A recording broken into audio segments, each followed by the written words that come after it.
Opening my eyes, I realized I had returned to being 18. In the shabby, yellowed classroom, someone was using me as a wager. I think, with just $20, I could touch Sophia. Anyone want to try?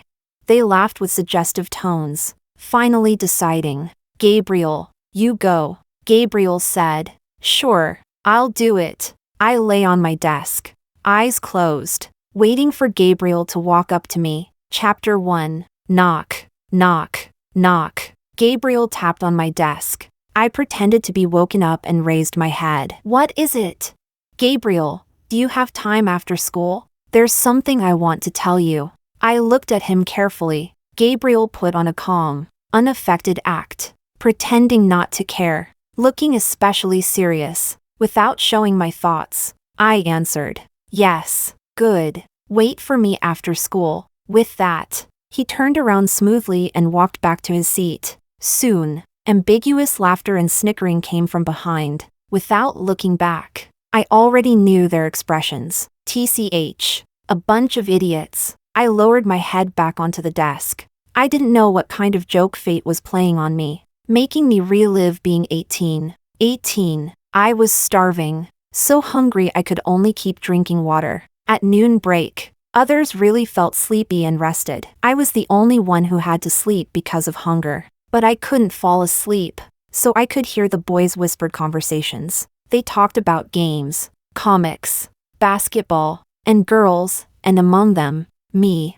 pretty, but poor. Someone like that, in any school, was an easy target for bullying. But I was a girl, so their thoughts were filthier. They gambled $20. And 10 years ago, I really did go with Gabriel to the small woods behind the school for $20. He gave me the money, and I undid my clothes. Then, click, Gabriel took a photo. The next day, the picture spread like wildfire in the whole class group chat. After that, they called me $20. Chapter 2. After school, Gabriel was the first to leave the classroom. I picked up my bag. Let's go, he said. I didn't say a word, just followed behind him. We walked out of the school and headed toward the small woods behind it. Gabriel kept glancing back at me, as if afraid I'd run away. I touched my empty stomach and said, "Hey!"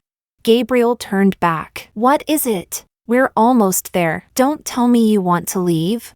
"No," I said, "but I'm hungry." Gabriel froze for a moment, then clicked his tongue. "So what do you want?" "I want to eat." Gabriel was impatient. He didn't want to waste time, but he couldn't bear to give up. After weighing it for a few seconds, he nodded. "Fine, let's eat first." I ordered a plate of fried rice. Gabriel paid. The fast food place was shabby, greasy. Gabriel couldn't eat. He sat with his arms crossed, watching me devour my food. Gabriel sneered. "Sophia, were you starved in a past life or something?" I completely ignored him. I had long forgotten the exact sensation of hunger at 18, but I remembered Daniela's cruelty. That beautiful woman was like a disease. She married into my family with her daughter, quickly infecting my father. From then on, I became the pitiful little thing. Daniela could calculate precisely how much energy was needed to simply stay alive. She strictly controlled the money she gave me. Enough for half a steamed bun, enough to last one day, not enough to die, but enough to suffer. Hunger drained me of the energy to study. I couldn't get into university. I wouldn't take away the family's resources. This family would only support her daughter. I set down my chopsticks with satisfaction. All done. Gabriel stood up. "Then let's go." Suddenly, I grabbed his arm. Gabriel stiffened. His whole body was burning hot. His arm like fire against me. Ah, teenage hormones. So hot. Even hotter was the look in Gabriel's eyes. "Sophia," he lowered his head, voice husky. "Do you need money?" I smiled. A question with an obvious answer. Of course I needed money. That was why he sought me out, wasn't it? "Come with me to the woods," Gabriel said. I shook my head. My hand slowly slid upward, my body following, until I was pressed against him face to face. "What about a motel?" I whispered in his ear. In the dim, narrow alley, the word motel glowed in the night. Gabriel swallowed hard. Chapter 3. Once inside the room, Gabriel's breathing grew heavier. He lunged at me, pressing me against the door, but held himself back. Of course, at 18, with no experience, he was restless but didn't dare to act rashly. I said, "Shower first? You or me?" Gabriel snapped back to reality, eyeing me with suspicion, perhaps wondering why I sounded so familiar with the process. "You first," I said. Gabriel gave me a contemptuous look, tossed his backpack into my arms. "I'll be quick," I said. "No rush." As the bathroom door shut, I opened Gabriel's backpack and pulled out his camera. Then I picked up the hotel phone and dialed a number. The woman sitting idly outside the hair salon downstairs, her number was written on the glass door. I never forgot a number once I saw it. The call connected. I gave the room number, hung up, and then pulled out the wallet, a thick stack of bills. Gabriel was a spoiled rich kid. His father owned the biggest supermarket in the county. His father adored him, and that adoration translated directly into money. Gabriel had plenty, but I only wanted half. The other half would serve as payment for the service. Soon, the doorbell rang. Gabriel had also finished his shower. He walked out, surprised. "Why is it dark?" No one answered. The bedside lamp glowed faintly. On the bed lay a bundled figure. Gabriel's breathing quickened, his voice trembling. He called, "Sophia?" He walked over, bent down. The bathrobe was tied at his waist, revealing a young man's thin back. I licked my teeth with interest. In the darkness, there was only his rough breathing. Then he lifted the blanket. Soft arms wrapped around his neck. Gabriel fell onto the bed, two bodies entwined. Then I turned on the light. Click. I snapped the photo. Gabriel's eyes went wide. He was completely dumbfounded. The woman from the salon cursed at me. "What the hell? This isn't what we agreed on." I motioned for her to wait, then raised the camera toward Gabriel. Smiling, Gabriel snapped back, furious. "Sophia! 1,000 per photo." I tossed him his wallet. "I already took some of your money. I left enough for you to pay this lady." Then I told the woman, "Your share, get it from him." After that, I grabbed the backpack and walked out without hesitation. Gabriel leapt off the bed to chase me. "Stop!" he cursed. "Sophia, stop right there. How dare you play me like this? You haven't paid yet, and you think you can leave? Let me go.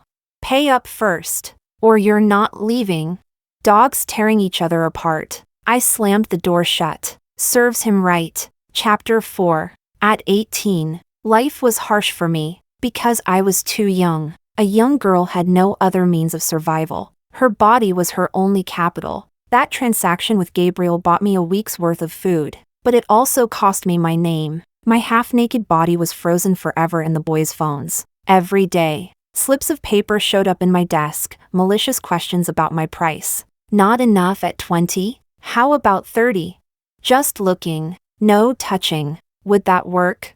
The girls, meanwhile, kept their distance. Passing by, they would deliberately cover their noses, exchange glances, and smile knowingly. My life fell from hell into the lowest depths of hell. No one hit me, no one scolded me, but in the silence, I was whipped countless times, so I wouldn't make the same mistake again. At 28, I could now play the game with ease. Gabriel deserved it. Humming a tune, I happily returned home. $1,000, enough to get me through the rest of the semester. Then the college entrance exam, and I would leave this place far behind. Chapter 5. The next day, Gabriel arrived very late. He looked utterly dejected, like an eggplant hit by frost. I had already heard his parents had been called in. The woman from the salon told me Gabriel refused to pay. They made such a scene that the motel staff, afraid something would happen, dug out his student ID and called the school. The school, in turn, called his father. His father paid the money. Really, how foolish. For a teenager to treat humiliation as such a heavy burden. Just pay up obediently, and that would have been the end of it. I curled my lips. Gabriel saw it, glaring at me like he wanted to devour me alive. I turned my face away with a scoff. A vicious gleam flashed in Gabriel's eyes. A busybody came over to ask him, "Hey, Gabriel, how was it yesterday? Did you score?" Gabriel finally found an outlet for his rage. Screw you! The person was shocked. Gabriel, what's wrong with you? Get lost! He kicked a desk over, anger exploding, drawing cries of alarm around him. I didn't look back, pen spinning in my fingers. I calmly circled review points in my newly bought prep book. This was just a trivial lesson. I didn't want to be called $20 again, although 10 years later, that nickname would hold no power over me at all. At 28, I was like a wall of iron. Nothing from my teenage years could hurt me anymore. I had smoothed out the past, but not now. At 18, Sophia cared. Chapter 6. After school, Gabriel blocked my way again. This time, I wasn't polite. I lifted my eyelids lazily. If you don't move, I'll start yelling. Go ahead and yell. Gabriel sneered. Sophia, you dared to set me up. I'll never let you off. I tilted my head, smiling faintly. And what will you do? Go back to the motel? Gabriel's face shifted through a storm of expressions. He opened his mouth, then shut it, before spitting out crudely, bitch. I pulled out the camera. Gabriel snapped. Give that back. I asked. Who's the bitch? Gabriel was choking with fury, chest heaving, face flushed red. I almost laughed. Gabriel just didn't have the skin thick enough. Otherwise, he should have worn that photo as a badge of manhood. Bullying the weak was meaningless. I tossed the camera back. Here. Gabriel caught it, head bent, fiddling with it. He must have been deleting the pictures. After he finished, he looked up. Did you back them up? What do you think? That was my bargaining chip. Of course I had backups. Gabriel clenched his teeth. What do you want? I crooked a finger at him. Beneath the skin of 18 was the soul of 28, cold and sharp. I bared my fangs and spat out one word. Get lost. I had no intention of entangling myself with him. I had far too many troubles. A stepmother, a stepsister, they were the stumbling blocks on my path forward. They had toppled me once. I would not allow it to happen again. And Gabriel, he was just a side character. Chapter 7. I never devoured dinner like a starving wolf again. My stepmother Daniela quickly noticed something unusual. Before, dinner had been my only full meal of the day, so I would eat as if I wanted to choke myself. But recently, I had 3 meals, so dinner no longer seemed so urgent. Daniela began to suspect me, but she had no proof. She even secretly searched my school bag, my pillow, my bed, but found nothing. The $1,000 had long been hidden under her daughter Lara's bed. She would never find it. Don't celebrate too soon, Lara smiled. You can't hide it for long. My mom will find a way to deal with you. She spoke with certainty. Sophia, we know you've gotten money. I kept my head down, only reading my book, pretending not to hear, sitting on her bed. Lara spoke like she was giving advice. Why bother working so hard, even if you get admitted? My mom won't let you go. I turned to look at her. Lara said, don't waste your effort. Her face carried that faint, superior mockery again, the kind that ridiculed me, as if no matter how hard I worked, she could easily cut off my path and crush me without effort. I said, this is my home. Lara froze, perhaps not expecting me to answer like that. But she didn't get angry. She quickly smiled. And then? She said, Sophia, sooner or later I'll drive you out. I looked at her coldly. Do you want to try and see?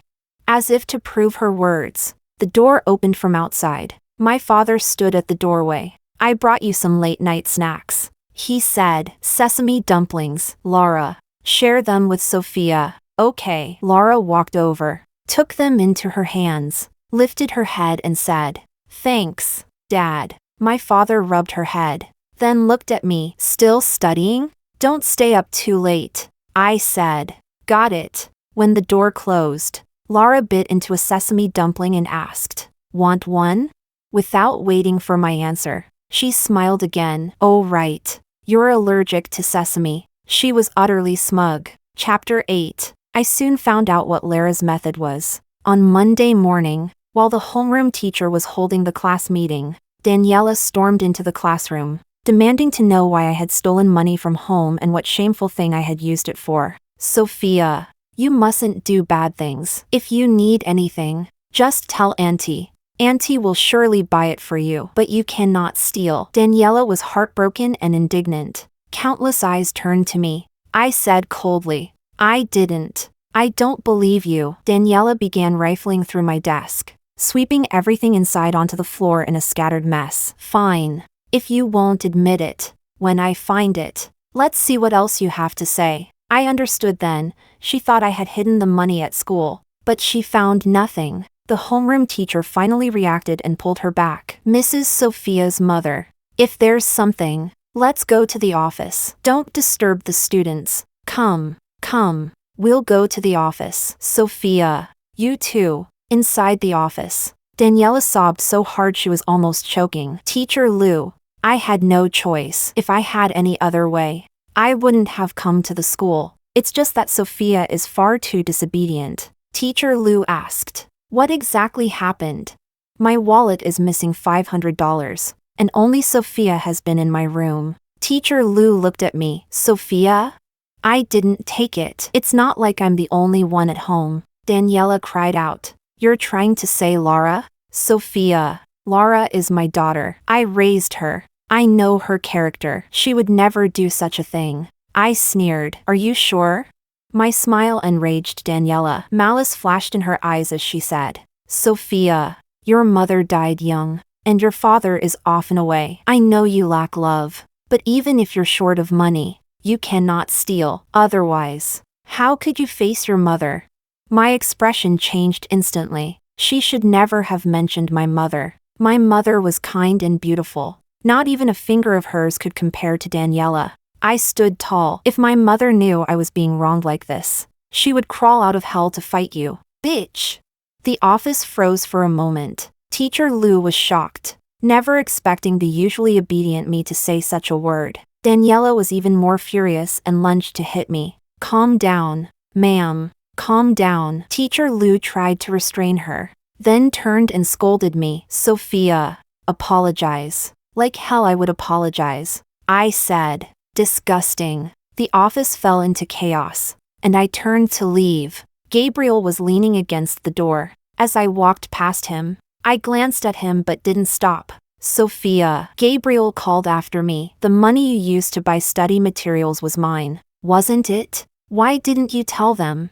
I turned back. Gabriel's eyes were full of pity. Aw. He pitied me, but I didn't accept it. None of your damn business, I said. Gabriel's face instantly turned into a dazzling mix of colors. Chapter 9. That night when I got home, my bedding was a complete mess. Daniela had given it all a forced bath. The damp quilt was piled up like a lump of soggy mud. Laura gloated. You dared to curse my mom. Sophia, this is just a lesson for you. Your dad's away all week. Let's see who you can complain to. I ignored her. Even if my dad were home, I wouldn't complain. He wouldn't believe me. When I told him I wasn't eating enough, he asked Daniela. Daniela explained that it was for my own good. A teenage girl who gains weight will find it hard to slim down again. Sophia is so pretty. It'd be a shame if she got fat. Look at Laura. I don't let her eat too much either. My dad believed her. Then came my period, with no money for sanitary pads. I used sheets of paper. Blood seeped through and stained my pants. I washed them every day. Daniela asked in feigned confusion. Does Sophia have a cleanliness obsession? My dad was puzzled. What's going on? My hands soaked in soapy water. I looked at Daniela. She was so sure of herself, sure that I could never bring myself to tell a man, even if he was my father, about my bodily needs. So I could only become a girl who was obsessively clean, picky, silent, and increasingly strange. I was being torn into scattered pieces, and I had no choice but to endure, saving money, enduring hunger, so I could buy sanitary pads instead. Even my periods seemed to spite me, arriving punctually each month. Despite being malnourished, I still bled heavily. What a cruel irony. Chapter 10. The next day at school, Teacher Lou called me over. I thought he was going to scold me. Instead, he just reminded me to study hard. Gabriel told me the money was from him. He patted my shoulder. Endure it. Once the college entrance exam is over, things will be fine. I gave a slight and went back to class. Gabriel's eyes followed me. I glanced at him once, then looked away expressionlessly. Gabriel's face instantly darkened. Gabriel, want to play games after school? Someone asked. Get lost. After school. Gabriel blocked me again. I said listlessly. What do you want? I helped clear your name. I know. Shouldn't you thank me? I said. But out. I didn't need his so-called kindness. Sophia, can't you speak properly for once? Gabriel fumed. I didn't care. If you want me to talk nicely, buy me dinner. I wouldn't let pride get in the way of my stomach. Gabriel asked. What about the money I gave you? I used it. For what? I sneered. Who are you to me? For once, Gabriel didn't get angry. He asked. The one who came to school, that was your stepmother? Yeah, and I've got a stepsister too. Gabriel paused, gave me a look, then turned away. Let's go, dinner's on me. I didn't hold back. Besides fried rice, I even ordered a bottle of cola. Gabriel asked, is that enough? If not, order more. Biting the straw, I studied Gabriel in front of me. For a moment, a wicked thought crossed my mind. Maybe I should set him up with Laura. After all, Gabriel was handsome and popular at school. When he played basketball, many girls watched, Laura among them. In my past life, my misery had Gabriel as the chief culprit. Such two people deserved to be paired together. But no, with this second chance at life, I didn't want to owe any new sins. Chapter 11. When my father returned, I once again had clean bedding. That evening, the whole family went out to a restaurant. In the brightly lit banquet hall, my father brought out gifts from his business trip. 3 in total, 1 for each of us. A necklace for Daniela, bracelets for Laura and me. Daniela was radiant with delight. Thank you, dear, Laura sweetly echoed. Thank you, Dad. Only I remained indifferent. My father asked, Sophia, don't you like it? I said, it's not that. Then why aren't you wearing it? I looked at him. This man was so careless he never noticed that every gift he bought for me always ended up on Lara's wrist or neck. He was blind to it all. I curled my lips cruelly. I like the one Laura has. Laura blinked in surprise. Daniela reacted swiftly. Then Laura. Switch with your sister. Laura recovered, smiling. Of course. She took off her bracelet and put it on me, saying obediently, Sister, so this is the style you like. I raised my arm and admired it. The conflict dissolved silently. My father laughed. His face filled only with satisfaction. Countless times before, for that smile of his, I had backed down again and again, but not this time. I took off the bracelet and tossed it into the scalding hot fish soup. Something already worn by someone else disgusts me. The soup splashed all over Laura. She jumped up, screaming, Sophia, you bitch. Daniela quickly covered her mouth. I smiled. Yes. She had to hold it back. The gentle, well-behaved good student shouldn't curse. The kind and generous stepmother couldn't curse either. The only one allowed to curse was my father. His face darkened. Sophia, what are you doing? Apologize to Laura. I said. No. My father grew angry, stood up, and raised his hand. He wanted to hit me, but he hesitated. Daniela began crying right on cue. It's my fault. For taking your mother's place. It's normal for you to hate me. But what did Laura do wrong? Laura cried too. Sister, please don't be mad. My father finally hardened his heart. His palm came down. I'll make you apologize. Smack. A loud slap. But it didn't land on my face. My father froze. Laura gasped. Gabriel? What are you doing here? Gabriel covered his face. Standing in front of me, stunned for a moment, I pushed him aside. We're not even family. What's the point of eating at the same table? Fake. I turned and left. Chapter 12. Gabriel followed me. Like a tag-along. I asked, why are you following me? Gabriel, no reason. Then get lost. Gabriel's face shifted between pale and flushed. Humiliated. Of course, he was always the one being admired. Only with me had he suffered setbacks. And he couldn't stand it. Sophia, he said, can't you ever talk properly? I could. But why should I talk properly to him? He had once set me up. I had fallen into the 18th level of hell. And in this life, he had almost tried it again. You think because you explained things to the teacher and took a slap for me, I'll be grateful? My voice was cold. Gabriel, don't try to bargain with me. He wanted to use some belated kindness to buy my forgiveness. I wouldn't accept it. I walked on alone. Behind me came Gabriel's angry shout. You did it on purpose. I turned back. Gabriel was glaring at me. Sophia, you deliberately provoked your dad. What are you trying to do? I had to admit. He was sharp. This is my business. Gabriel, I just wanted to help you. I don't need it. And I truly didn't. My life belonged to me. I would help myself. Chapter 13. After my father came back, I once again had clean bedding. But because I refused to apologize to Daniela and Laura, my dad said I wasn't allowed back in my room unless I did. In that case, I smiled. I'll move out. My father froze. I'll live in the school dorm. Daniela rushed out of the room. Sophia, don't be rash. The college entrance exam is almost here. If you move into the dorm now, you'll never rest properly. Yes.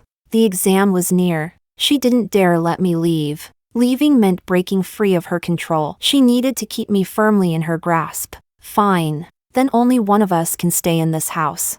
I said, either me or Laura. Dad, you choose. My father was utterly stunned, incredulous. Sophia, you. Yes. Why was I suddenly so unreasonable? I turned to Daniela. Let me move out, or else I'll get up at midnight and strangle Laura. Terror flashed in Daniela's eyes. I looked possessed. But if going mad was the only way to leave, then I didn't mind being mad. Finally, my father relented. Fine. If you want to move out, then move out.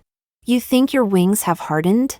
I'm telling you, if you leave, I won't give you a single cent. Think carefully. I glanced at him, letting out a laugh through my nose. 18-year-old Sophia might have been cowed by his threat, but not me. That very night, I packed my things. Chapter 14. I would not make the same mistake twice. Leaving home was without a doubt the wisest choice. Though life in the dormitory was far from pleasant, my roommates weren't in the same class as me. They disliked me, isolated me, whispering behind my back. I didn't know why, but I didn't care. With 2 months left before the college entrance exam, my mind was only on studying, for the sake of final victory. My endurance was astonishing, until my water cup was thrown into the toilet again. I scanned the room. Who did it?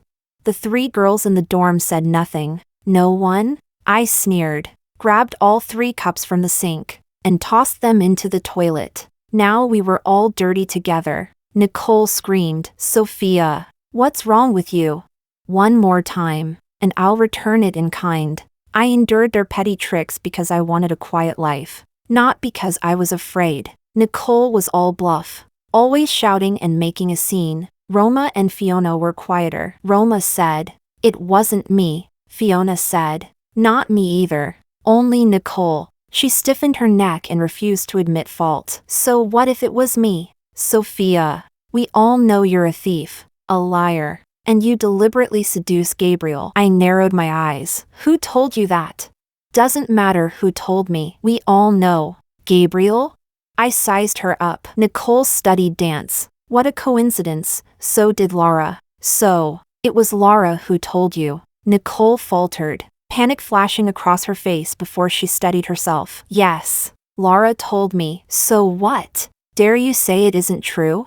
Whether it was or not, why would I explain to her?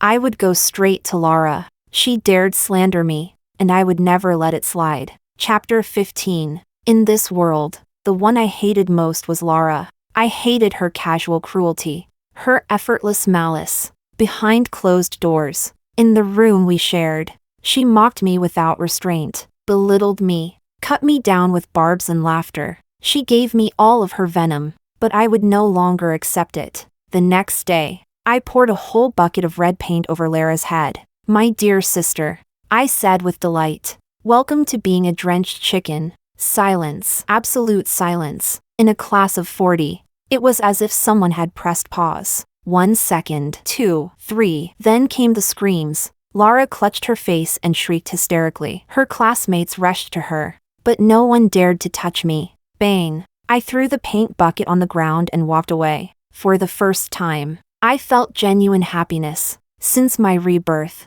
this was my happiest moment. Until I saw Gabriel. Gabriel, the ghost that wouldn't go away. You shouldn't have done that, he said. What do you know? I sneered, pretending to be the good guy. He didn't know what I endured in the dorm. He didn't know what I endured at home. I wasn't about to keep the peace. Chapter 16. As expected, I was called into Mr. Liu's office. He told me to write a self-reflection. I asked, "Aren't you going to call my parents?" Mr. Liu replied, "I called your dad, but your aunt answered instead. She said she understood, that this was a misunderstanding, and she doesn't blame you, Sophia." Mr. Liu said, "I think maybe you're biased against them." I just hummed in response. Daniela is really clever, coaxing me back. She wants to use generosity to rebuild her image in my eyes, to lure me back home. Once I'm back home and the door closes, she can destroy me again. I won't fall for it. I said, "Since it's nothing, then I'll leave. I'm busy, as long as Lara doesn't provoke me. I don't want to see her at all." With the final countdown to the college entrance exam, I'm more anxious than anyone. I know Daniela hasn't given up. She's scheming to make me fail the university exam. She must have plenty of tricks up her sleeve, so I can't let my guard down. I have to stay on high alert, not blinking for a second. But Lara is only 18. After all, she doesn't have such deep schemes. I embarrassed her, and she wants to ruin me. Chapter 17. I could feel someone staring at me. On the way back to the dorm after evening self-study, I could sense hostile eyes following me. I couldn't see who it was, but I knew. Not to mention Nicole kept sneaking glances at me again and again. I thought, she must be spying on me for someone. I no longer walked back alone at night. I stayed with the crowd heading toward the dorms. I wasn't sure if Gabriel had noticed, but one day, he said, "Sophia, I'll walk you back." I didn't refuse. We walked in silence toward the dorms. Gabriel asked, "Which university do you want to go to in the future?" I said, "Any university will do, as long as it's a university. It's fine." Gabriel let out an "Oh." "Then do you have a place you'd like to go?" "As long as it's not here. Anywhere is fine. As long as I can leave here. It doesn't matter where I go." Gabriel stopped walking, facing me. His mouth opened and closed. Then finally, he let out, "Then, do you want to be with me?" "No," I refused without hesitation. "Gabriel, you know the reason," I said, "so don't bother asking why. I don't want to explain something he already knows." Chapter 18. Gabriel got angry. He stopped walking me back to the dorm, and just my luck, it was the weekend that night. The campus was empty on weekends. As soon as I left the teaching building, I felt something was wrong, so I took out my box cutter. Then, someone suddenly covered my mouth and nose. The boy's hand was so big, I could hardly breathe. "Be quiet." I was dragged into the woods nearby. The man's rough breathing filled the air. Soon, I was thrown to the ground, his heavy body pressing down on me. "You're Sophia, right?" The boy pinched my face and laughed. "You're actually pretty good looking." Lara didn't lie. I whimpered. "What do you want to say?" The boy released his hand. I opened my mouth, but no sound came out. "What are you saying?" The boy leaned down. That was when, as his face came close enough, I stabbed the box cutter forward. "Die." "Fuck." He reacted quickly. The blade only grazed his skin, but it made him furious. "Bitch." He slapped me hard. "I was gonna be gentle with you, but now it seems you really are just a bitch." He started tearing at my clothes. I struggled fiercely, biting, kicking, fighting with everything I had, until the boy grunted in pain. Gabriel had tackled him from behind. "How dare you try to hurt her?" I clutched my throat, coughing. Gabriel was no match. He was pinned to the ground. I picked up a rock and smashed it against the attacker's shoulder. "Ah!" he screamed. Gabriel seized the chance to push him down, then grabbed my hand. "Let's go." I shook off his hand. Phone. Gabriel, what? Take out your phone and call the police. What? Gabriel hesitated. If we call the police, you. I turned my head and looked at him. Gabriel clenched his teeth and dialed the number. Chapter 19. This night was destined not to be peaceful. At the police station, the boy confessed that someone had asked him for help, that he was only supposed to scare me. Yes, just scare, but I insisted it was bullying. The injuries on my body were physical evidence, and Gabriel was a witness. Soon, the school and parents were summoned one after another, and so was Laura, the instigator. She pitifully said, "It wasn't me. I didn't ask anyone to bully Sophia. She's my sister. How could I possibly ask someone to bully her?" The boy refused to back down. "Laura, it was clearly you." Laura lowered her head. "I know you like me. Maybe you just wanted to vent for me, but I never asked you." The boy was struck speechless. Then Daniela spoke up. "Laura and Sophia are sisters. They quarreled before. Maybe Laura complained a bit to her classmates. And boys this age are impulsive. So maybe that's why." The boy cursed. "That's nonsense." But obviously, he was no match for Daniela and her daughter, especially with my dad there too. My dad said, "Officer, there must be a misunderstanding. Laura isn't that kind of child. She's very obedient." I let out a little mocking laugh. Gabriel, sitting beside me, whispered, "It'll be fine." I turned my head and looked at him. Gabriel's eyes were full of pity, but I wasn't crying. Because we were underage, the matter was resolved through mediation. My dad, on my behalf, forgave the offender. "Sophia, I'm doing this for your own good. If this blows up, it won't be good for you either. A girl's reputation is very important." Yes, a girl's reputation is very important, but I didn't know whether he cared about my reputation or Lara's. "Dad," I smiled. "Between Laura and me, choose one." "My dad, since I started boarding until now, have you ever come to see me? Have you ever asked if I was short on money? Have you ever paid my dorm fees? Do you know that I go hungry every single day?" My dad was shocked. "What are you talking about? See, you don't know anything." I spread my hands. "So you already made your choice long ago, when I was 28. I reconciled with myself. I told myself that I lacked nothing, that I should forgive my father. So I returned to my hometown. I went back home. I thought, after my 10 years of disappearance, he would have missed me, worried about me, even just a little, enough to leave him looking worn and weary. But the truth was no. He and Daniela came back from the market, arm in arm, laughing and chatting like the most loving couple. I walked right past them. My father didn't recognize me. Ha ha ha. He didn't recognize me. How ridiculous. So, I had long since stopped expecting him to do anything for me. Chapter 20. June. 1 week before the college entrance exam, I moved out of the dorm and found a nearby hotel, without telling anyone. But somehow, Gabriel showed up anyway. "Why are you staying in a hotel? You're a little too curious about my life, don't you think?" I teased. Gabriel paused, then looked away. "No, I just thought you seemed pitiful. If you think I'm pitiful, then lend me another $1,000. Gabriel muttered, furiously. He pulled out his wallet and handed me a thick stack of bills. "Here."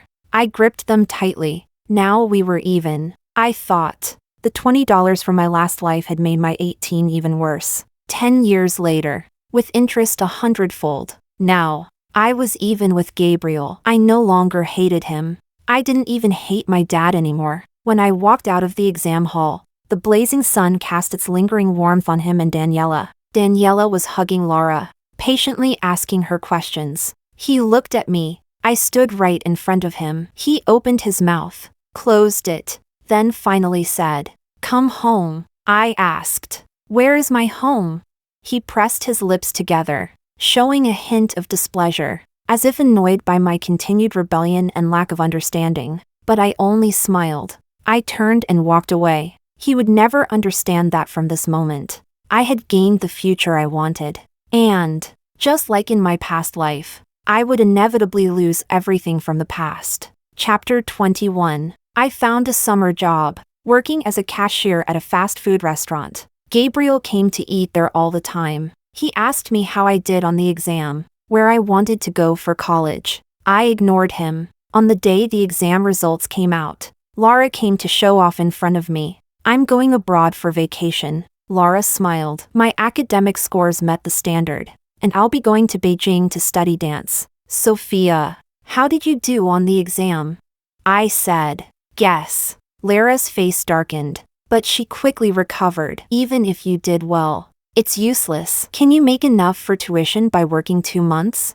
Don't expect Dad to give you money. You know what he said? He's waiting for you to go back and apologize. Otherwise, he won't give you a single penny. I said, oh, is that so?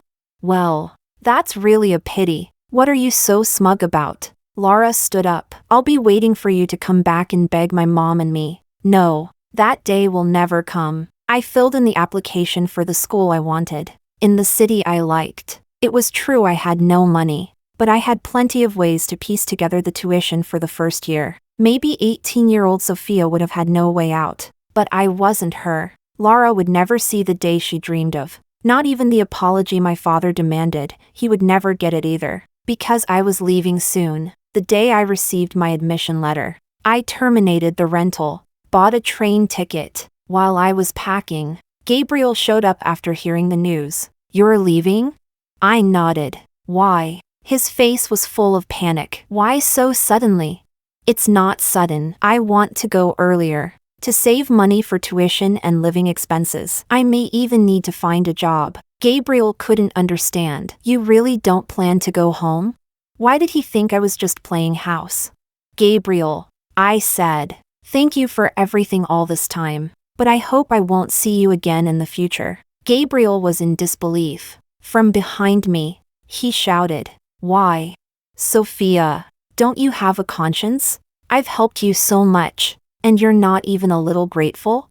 I turned back to look at him. Gabriel must have felt wronged. After all, he hadn't hurt me. But Gabriel, even without you, I would still survive. Gabriel fell silent. Chapter 22. 10 years ago, on the eve of the college entrance exam, Daniela deliberately locked me in the bathroom. I shouted for a long time, but no one answered. Later, I smashed the bathroom window and climbed out from the 3rd floor. The glass cut my fingers, and during the exam, bloodstains mixed with my writing on the test paper. As expected, I failed, and I didn't get another chance to retake it. That night, my dad and Daniela sat in the living room discussing what to do with me. My dad said I was too young. Daniela said learning hairdressing was popular and profitable now. Laura was in her room eating watermelon. She said, when you get good at hairdressing in the future, I'll come support your business. I turned to look at her. The watermelon juice smeared on her lips made her look just like a demon.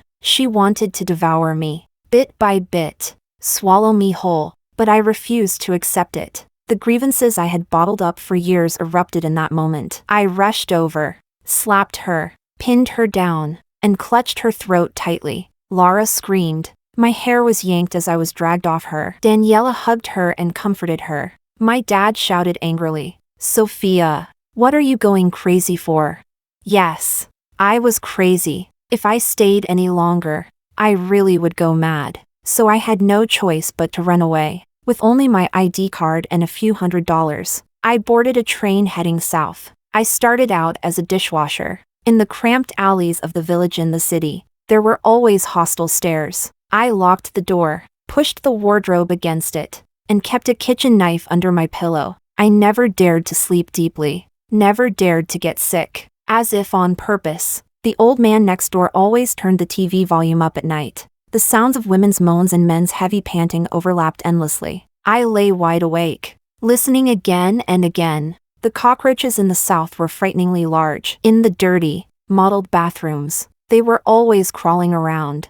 I swore I would never rot away like them. Finally, after saving enough money, I enrolled myself in an accounting class. Since childhood, I had a sharp instinct for numbers. I loved math. There were no vague words, only cold numbers. Right and wrong had only one result. I immersed myself in the world built by numbers, greedily absorbing every formula. Hungry, as if I would suffocate. I didn't dare stop. Then I passed the exam. I left the village in the city and found a proper job. The company was small, with many illegal practices, but I was still grateful. I was grateful they gave me a chance, even if I earned the smallest salary. I didn't care. I had no diploma. I needed experience. I cherished every opportunity. I was still starving, but I didn't feel it was suffering anymore. I studied, took exams, went to work every day. I kept my head down,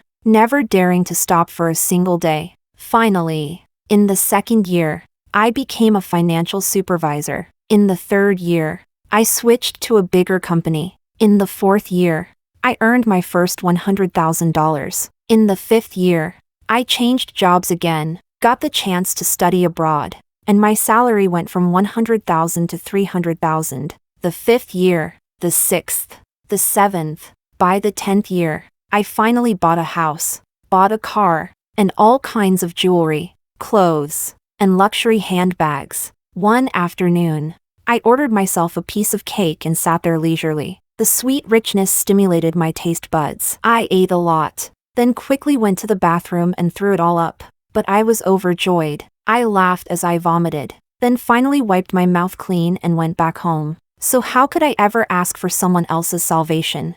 I saved myself from calamities tens of thousands of times. Chapter 23. After starting university, I found a tutoring job. The little girl I tutored was obedient and did very well in school. On her birthday, she invited me to celebrate with her. I gave her a gift. A whole room was filled with 17 and 18-year-old girls, chatting and laughing, sharing their wishes, and imagining a bright future. I took a bite of cake and quietly watched. I thought it was wonderful. The cake was sweet, and this time my stomach didn't fail me. I could handle it. University was wonderful too. The youth and future I had lost, I was picking them back up one by one. Even though I had already achieved worldly success, I still felt regret for everything 18-year-old Sophia had lost. On my way back to campus, Gabriel called me. I answered. Across the Pacific. It must have been noon there. I could hear the noise in the background. Sophia. Gabriel's voice came through. Happy birthday. I said. International calls are expensive. You're wasting money like this. Gabriel ground his teeth. You fuck. I laughed out loud. I had never seen Gabriel again in my past life, but I hated him my whole life. Cursed him never to die well, even though I knew full well my curse had no power, and that he must have lived happily somewhere in the world. Still, I hated. But now, I was willing to take that hatred back. You know what, Gabriel? I said. The future me will be a dazzling business elite. Gabriel scoffed. Bragger. But then his voice lowered. You will, Sophia. You will succeed. I answered. I would succeed. In the past, now, and in the future. I would succeed. I never went back home. Even when I succeeded again, I never went back. My dad called me, but I always gave the same answer. I'm busy. I need to make money. I need to live. Finally, he couldn't stand it and shouted at me. Is money all you care about? Yes. Over the phone, I said. All I care about is money. Just like the only reason you called me was to ask me for money.